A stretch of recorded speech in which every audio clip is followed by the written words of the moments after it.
이 끝날 때까지 끝난 것이 아니다라는 말로 유명한 뉴욕 양키즈의 야구 선수 이 요기 베라는 신실한 이 기독교인이었습니다. 요기 베라는 타석에 들어설 때마다 배트로 십자가를 그리고 잠시 기도를 합니다. 그런데 한 번은 친구이면서 상대팀 선수였던 이 조 게러지라는 선수가 요기 베라의 기도를 보고는 심판에게 타임을 요청합니다. 그리고 조기 요기에게 다가가서 이렇게 말을 하죠. 자네만 하나님을 믿는 것이 아니고 나도 크리스천이네. 자네가 기도한다고 하나님이 자네 편만 들지는 않아. 하나님은 그냥 구경만 하시도록 내버려 두고 그냥 경계를 하는 게 어떤가라고 말을 합니다.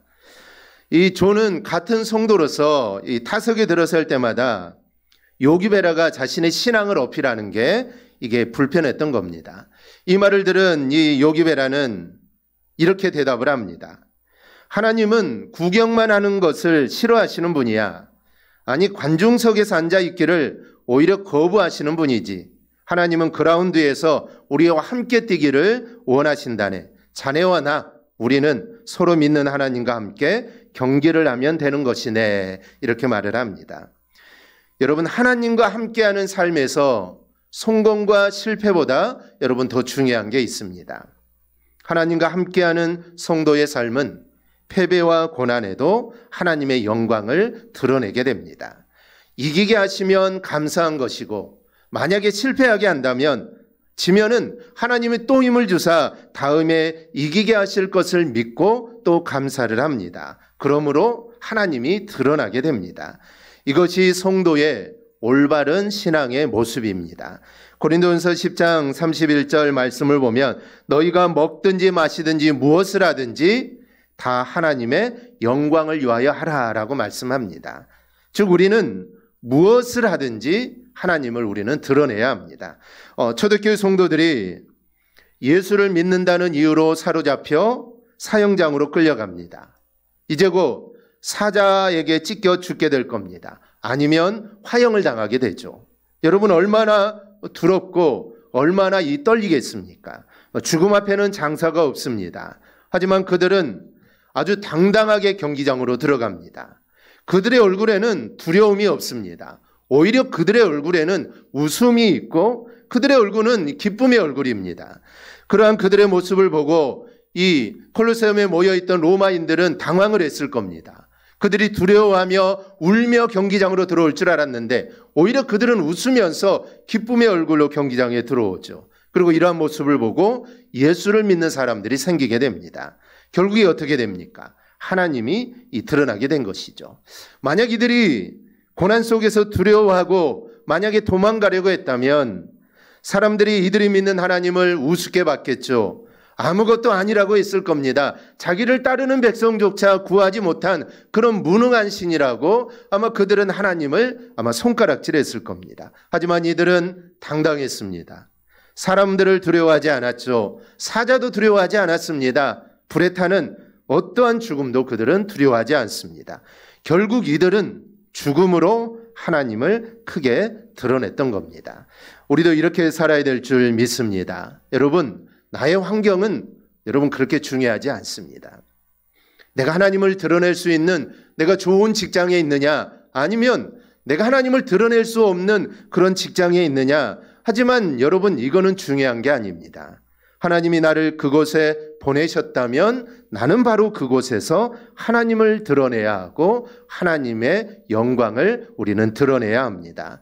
이 초대교회 성도들은 죽음 앞에서 하나님을 드러냈는데 죽음 앞에서 하나님을 드러낸다는 것은 여러분 이거는 불가능한 일입니다. 도저히 할 수 없죠. 그런데 이들은 죽음 앞에서도 하나님을 드러냅니다. 그렇다면 우리도 여러분 충분히 할 수 있습니다. 하나님을 드러내며 하나님의 영광을 나타내며 우리는 살 수가 있습니다. 그러므로 내가 있는 그것이 어디든지 하나님을 드러내며 살아가기를 축복합니다. 오늘 본문을 보면 요단강을 건너는 사건을 통해 하나님이 드러나게 됩니다. 이스라엘 사람들이 출애굽하여 40년 광야 생활을 마치고 이제 가나안 땅으로 가야 합니다. 그런데 그들을 앞에 가로막고 있었던 장애물이 있는데 바로 이 요단강입니다. 요단강의 전체 길이는 250km 정도 되고 이 꾸불꾸불한 길을 다 편다면 330km 정도 됩니다. 길이는 꽤 긴 강이죠. 그런데 길이에 비해 폭은 30에서 72m, 깊이는 약 1에서 3m 정도 되는 이 강입니다. 이 정도 되면 우리나라에서는 강이 아니라 하천 정도가 되겠죠. 그만큼 작은 규모입니다. 이 정도 깊이면 수영 좀 하는 사람은 충분히 건널 수 있습니다. 깊이가 만약 1m 정도 된다면 수영을 못하는 저도 걸어서 충분히 건널 수 있죠. 그래서 요단강이 갈라진 게 이거는 가짜다라고 말하는 사람은 요단강을 강이 갈라져 걸어간 것이 아니라 수심이 얕아서 이스라엘 백성들이 걸어서 건너갔다라고 말을 합니다. 여러분 평상시라면 그럴 수 있죠. 평상시 물길이라면 그럴 수 있습니다. 그런데 15절을 보니 이때가 1년 중 요단강 수위가 가장 높을 때다라고 말을 합니다.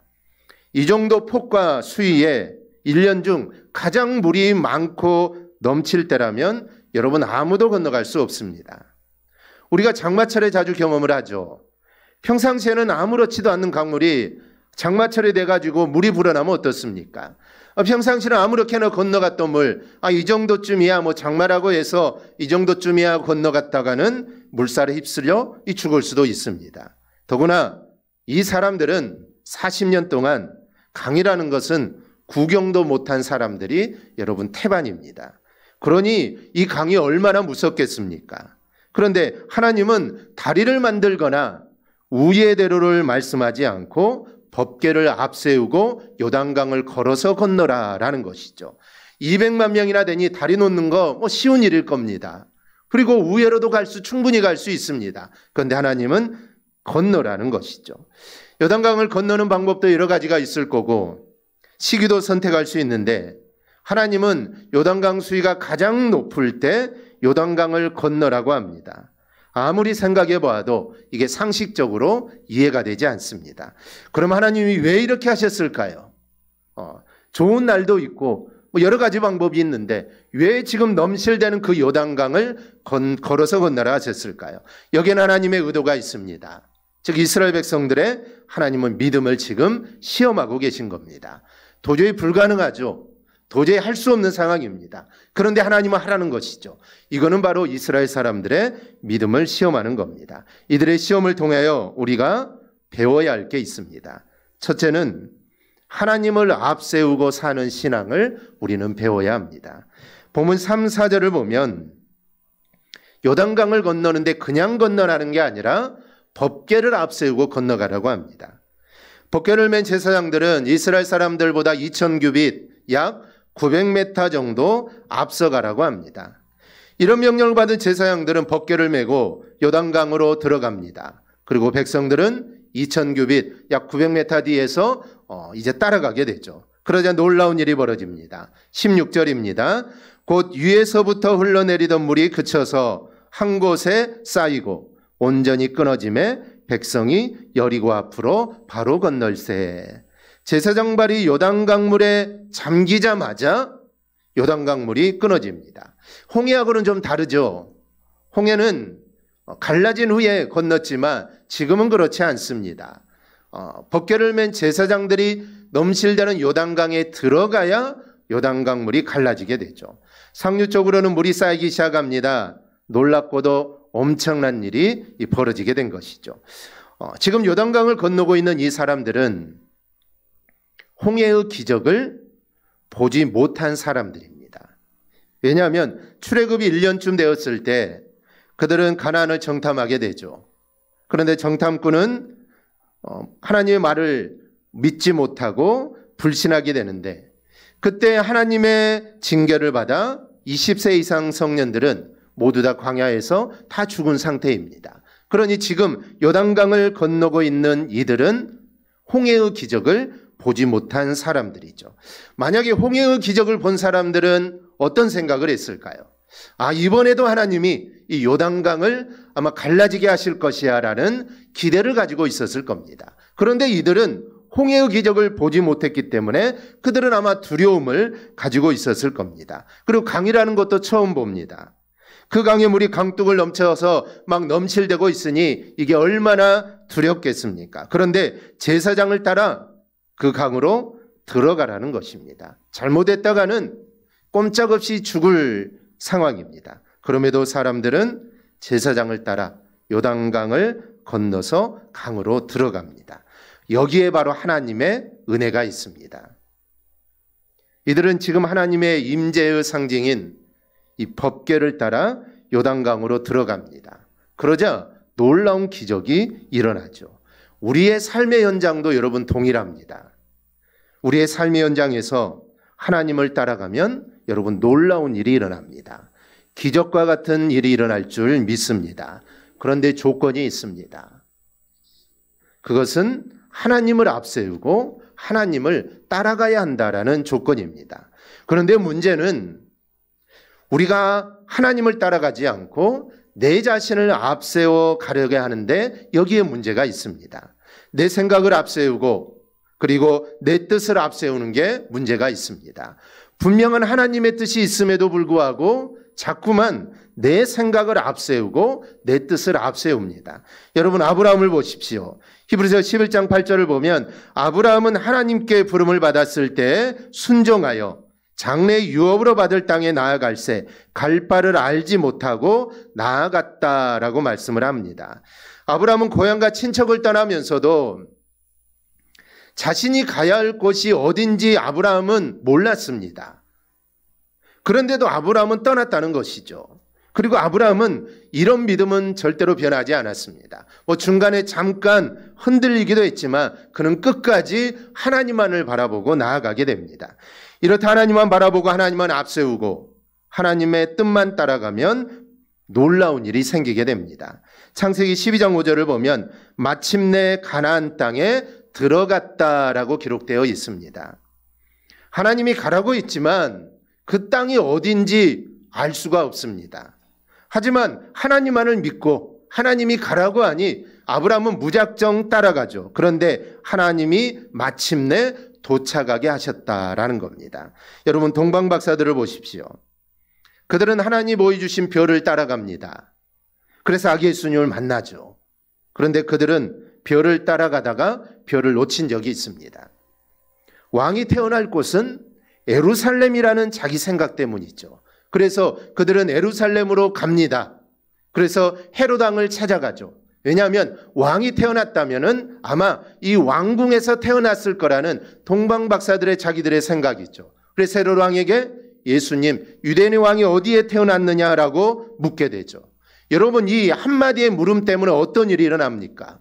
왕궁이 술렁이기 시작하죠. 그리고 베들레헴에 큰 소란이 일어납니다. 2세 이하의 모든 아이들이 죽임을 당하는 그런 사건이 벌어지게 되죠.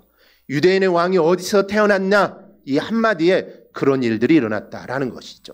즉 하나님이 보여주신 별을 끝까지 따라갔다가 그 별이 멈추는 곳에 들어갔다면 이런 일은 없었을 것인데 그들의 생각이 들어가자 이런 일들이 일어나게 됩니다. 우리가 믿음 생활, 우리가 신앙 생활, 우리는 모든 면에서 하나님을 앞세우고 또 하나님을 따라갈 수 있기를 바랍니다. 그러면 여러분 형통합니다. 요셉의 삶이 이를 증명합니다. 하나님을 앞세우고 가니 종살이를 하고 감옥살이를 해도 하나님이 함께 하시고 하나님이 길을 인도하는 형통을 요셉은 경험하게 됩니다. 그리고 결국은 바로 앞에 서게 되고 하나님을 드러내게 됩니다. 그러니 본문의 이 사건을 통해 우리가 배워야 할 믿음은 하나님을 앞세우고 사는 이 신앙입니다. 하나님을 앞세우고 하나님을 바라보는 믿음이 바로 우리 가운데 있어야 될 줄 믿습니다. 연료하신 부모님을 큰맘 먹고 해외여행을 보내드린 자녀가 있습니다. 해외여행을 다녀온 이 부모님에게 자녀가 많이 구경하고 오셨어요? 라고 물었더니 부모님이 하는 말이 노란 깃발만 보고 왔다라고 하더랍니다. 이 가이드가 해외에서 잘못했다가는 길을 잃을 수가 있으니까 이 노란 깃발만 보면서 따라오라고 했더니 이 연로하신 부모님이 그 깃발만 보라는 줄 알고 옆에는 구경하지 않고 그 깃발만 보고 따라가다가 여행을 다 마치고 왔다는 것이죠. 어찌 보면 참 어처구니 없는 일이죠. 하지만 사실 성도들에게 필요한 것이 바로 이런 자세가 아닐까 저는 생각해 봅니다. 요단강을 건너는 이스라엘 백성은 오직 언약궤만을 보고 건넜습니다. 강물을 봐서는 안 됩니다. 강물을 갈라지긴 했지만 홍해 사건에도 마찬가지입니다. 강물이 갈라지긴 했지만 그 강물이 요단강을 건너는 기점으로 한쪽은 위로 가서 쌓이고 한쪽은 밑으로 이제 다 사라졌겠죠. 물이 끊겼으니 아래는 물이 다 이제 흘러서 없어지고 위쪽은 물이 없어진 게 아니라 물이 위로 올라가서 뚝을 이루고 있을 겁니다. 그러니 얼마나 이게 두렵겠습니까? 한순간에 쏟아지면 죽는 것입니다. 그러니 물을 봐서는 안 됩니다. 그때 필요한 것은 오직 언약궤를 보는 것이죠. 그런데 언약궤가 무엇입니까?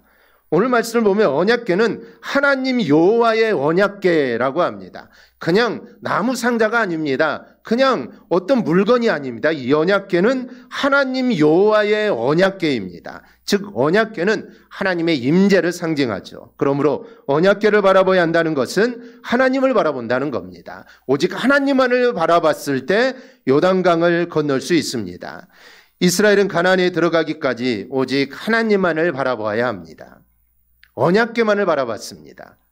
불기둥과 구름기둥을 바라보았죠. 그랬더니 자신들도 모르는 사이에 가나안에 들어와 있었던 겁니다. 마찬가지로 우리도 믿음 생활을 할 때 우리도 오직 하나님만을 바라보고 하나님을 우리가 주목해야 합니다. 시선을 우리가 다른 곳에 뺏겨서는 안 됩니다. 히브리서 기자는 우리를 향해 이렇게 권합니다. 믿음의 주요 또 온전하게 하신 예수를 바라보자. 즉 주님만을 바라보라 라는 것입니다. 여러분은 지금 무엇을 바라보고 있습니까? 여러분 하나님을 바라보십니까? 아니면 하나님 말고 다른 것을 여러분 관심을 갖고 있습니까? 우리 모두 하나님만 바라보며 나아갈 수 있기를 바랍니다. 하나님만 바라보며 신앙생활할 수 있기를 바랍니다. 우리가 오직 하나님을 바라보고 하나님을 나아간다면 우리 앞길을 막고 있는 요단이라는 것도 우리가 넉넉하게 우리가 건너게 됩니다. 이 사실을 믿고 늘 하나님만 바라보며 나아가기를 축복합니다. 둘째로 오직 믿음으로 가야 한다라는 것을 배웁니다. 하나님은 1년 중 가장 물이 많은 그때에 요단을 건너라고 합니다. 하나님 법궤를 앞세우고 너희가 믿음으로 요단강으로 들어가면 물이 끊어진다고 합니다. 그 말씀을 믿고 제사장이 앞장을 섭니다. 그리고 백성도 그 뒤를 따르죠. 이런 믿음을 통해 그들은 요단강을 건너가게 됩니다. 때로 주님의 약속이 우리에게 분명하게 임할 때가 있습니다. 그리고 주님의 뜻이 아주 명확할 때가 있죠. 긴가민가가 아니라 이거는 주님의 뜻, 하나님의 뜻이 맞다라는 그런 때가 있습니다. 그런데도 우리가 그 뜻을 따르지 않는 것은 여러분 불신앙 때문입니다. 요단강을 건너기 전 40년 전을 한번 생각해 보십시오. 하나님은 분명히 내가 가나안을 너희에게 준다라고 하십니다. 그런데 여호수아와 갈렙을 제외한 모든 사람들이 그 말씀을 믿지를 못하죠. 하나님이 출애굽기 3장 8절에서 이렇게 말씀하셨습니다.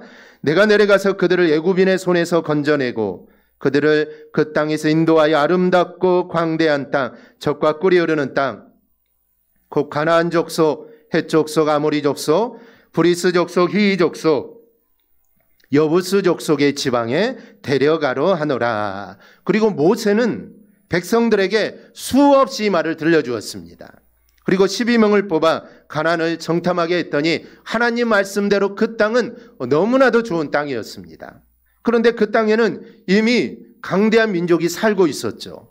온회중이 다 통곡하며 웁니다. 이제 우리가 죽게 되었다는 것이죠. 그리고 우리가 애굽으로 돌아가자는 겁니다. 하나님께 속았다는 것이죠. 불신앙은 첫째로 하나님의 약속을 믿지 않습니다. 그리고 두 번째는 불평하고 원망합니다. 그리고 세 번째는 과거로 돌아가려고 합니다. 그런데 여러분 이거는 망하는 길입니다. 여러분 다윗을 보십시오. 다윗은 엄청난 고난이 있었지만 그는 믿음으로 다 이겨냅니다. 그는 믿음을 붙잡고 나아가죠. 요셉을 보십시오. 종살이라고 감옥에 들어가도 그는 믿음을 붙잡습니다. 저는 요셉이 가장 힘들었던 시기가 종살이 할 때도 아니고 감옥살이 할 때도 아니고 술 맡은 관원장이 요셉을 잊어버렸을 때 아마 이때 요셉이 가장 힘들었다라고 생각을 합니다. 분명 나가기만 하면 너를 풀어준다고 했습니다. 종살이 감옥살이 할 때는 기댈 게 없죠. 기댈 사람도 없습니다. 그러니 하나님만 바라보고 살았는데 이제는 기댈 곳이 있습니다. 이 술 맡은 관원장, 자기가 나가기만 하면 내가 너를 풀어준다고 말을 했으니 이 기댈 만한 사람이 있지 않습니까? 그래서 이 술 맡은 관원장이 언제 나를 풀어줄까? 아마 요셉은 기대했겠죠. 이제 하나님은 별로 상관없습니다. 이 사람이 말만 잘하면 이제 나갈 수 있으니 하나님보다 이 사람을 더 의지했겠죠. 그런데 이 사람이 잊어버립니다. 그것도 2년씩이나 잊어버리죠. 즉 사람은 의지할 게 없다라는 것이죠. 그래서 아마 요셉은 깨달았을 겁니다. 사람이 아니라 하나님을 의지해야 된다. 그래서 결국 2년이 지난 후에 하나님께서 역사하십니다. 여러분 요셉도 그렇고 오늘 본문도 그렇습니다. 하나님 우리가 불신앙을 버리고 우리가 믿음을 가지고 우리가 나아가기를 원하십니다. 그리고 나에게도 내가 생각하지 못한 것에서 또 생각지도 못한 방법으로 우리 하나님은 역사하십니다. 그러니 우리는 믿음으로 살아야 합니다. 하나님을 앞세우고 믿음으로 살아갈 수 있기를 바랍니다. 그러면 하나님께서 반드시 우리의 삶을 통해 역사해 주실 줄 믿습니다. 셋째는 행함으로 살아야 함을 배웁니다. 이 많은 사람들이 하나님을 바라보고 하나님을 앞세우고 믿음으로 삽니다. 그런데 결정적인 순간 안 되는 것이 있습니다. 이게 바로 행함입니다. 미국에서 순회 사역을 하는 목사님이 계시는데 그분이 하는 말이 이렇습니다. 전 세계 어디를 가도 한국 사람들처럼 성경을 필사하는 민족은 없다라는 겁니다. 그리고 새벽마다 기도하는 민족도 많지 않다는 것이죠. 이렇게 예배를 많이 드리는 민족은 찾아보기 힘든다는 겁니다.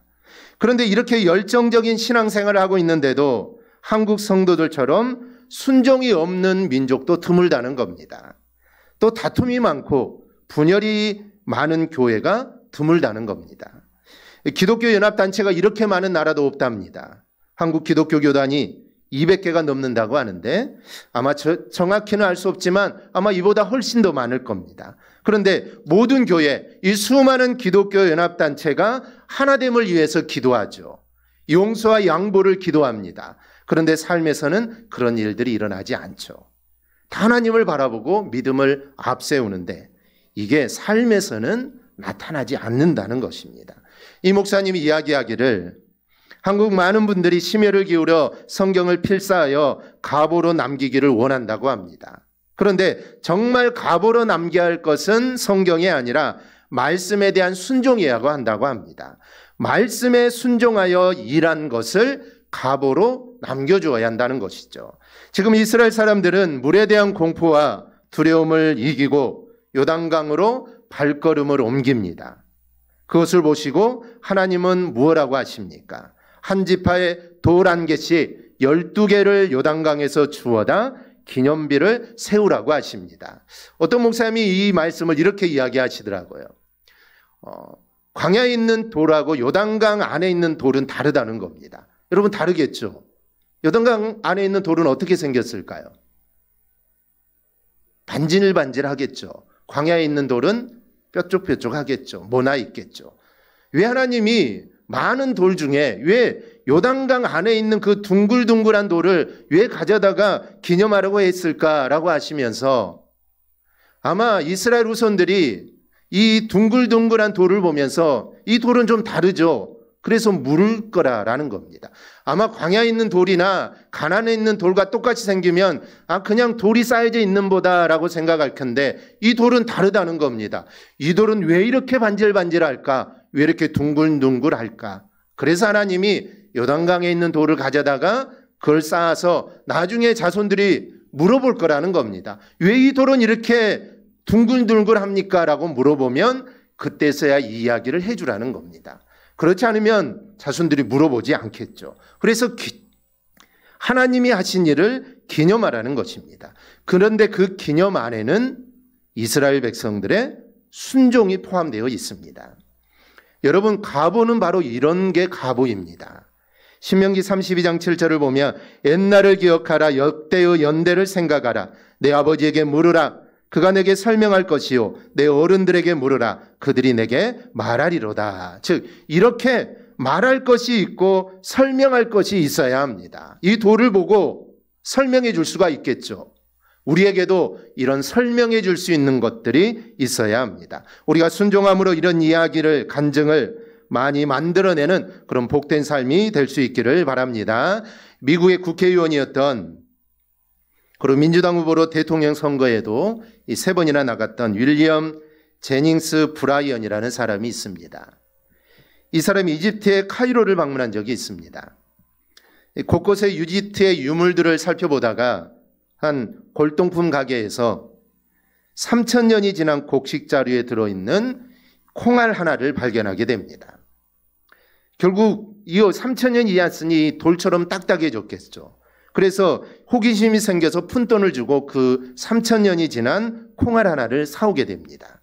그리고 미국에 들어와서 정원에 콩을 심고 열심히 물을 주고 거름을 줬습니다. 그랬더니 얼마 지나지 않아서 싹이 나고 급기야 열매를 맺히게 됩니다.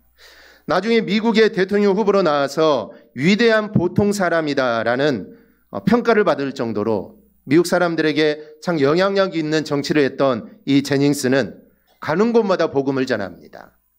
그런데 그는 많은 사람들, 즉 복음을 전하면서 사람을 만날 때마다 오래전 카이로에서 구입한 완두콩 이야기를 합니다. 3,000년 동안 죽어 있었던 콩알 하나도 땅에 심으면 열매를 맺습니다. 1년생 식물에도 이런 변화가 일어나는데 만물의 영장이라고 불리는 사람이 정말로 죽으면 사라지고 끝이겠습니까? 이렇게 말을 합니다. 이 3,000년 동안 죽어 있었던 콩도 제대로 심고 물을 주면 자라는데 생명력 있는 말씀이 내 안에 들어왔는데도 하나님 바라보고 믿음으로 순종하며 살지 않는다면 그것만큼 안타까운 일이 여러분 어디에 있겠습니까? 여러분, 요단강을 건너가라는 명령을 받고 하나님을 앞세우고 또 믿음으로 순종하여 기념비를 세우고 간증을 남긴 이 사람들처럼 우리도 그렇게 살아갈 수 있기를 바랍니다. 우리도 정말 하나님을 앞세우고 믿음으로 살아서 하나님을 드러내고 많은 간증을 남길 수 있는 우리 복된 성도들이 되기를 바랍니다. 오늘 이스라엘 사람들이 요단강 도하의 사건을 자손들에게, 즉 자녀들에게 또 후손들에게 간증으로 들려주었듯이 우리도 나중에 정말 우리 자손들에게 내가 하나님을 바라보고 또 하나님을 의지하며 살아갔던 일들을 간증으로 남겨줄 수 있는 우리 성도들이 되기를 바랍니다. 그렇게 된다면 여러분, 우리의 삶이 얼마나 의미 있는 삶이 되겠습니까? 우리 모두 이러한 간증거리를 가지고 살아가는 우리 성도들이 되기를 주님의 이름으로 축원합니다. 아멘. 기도하겠습니다.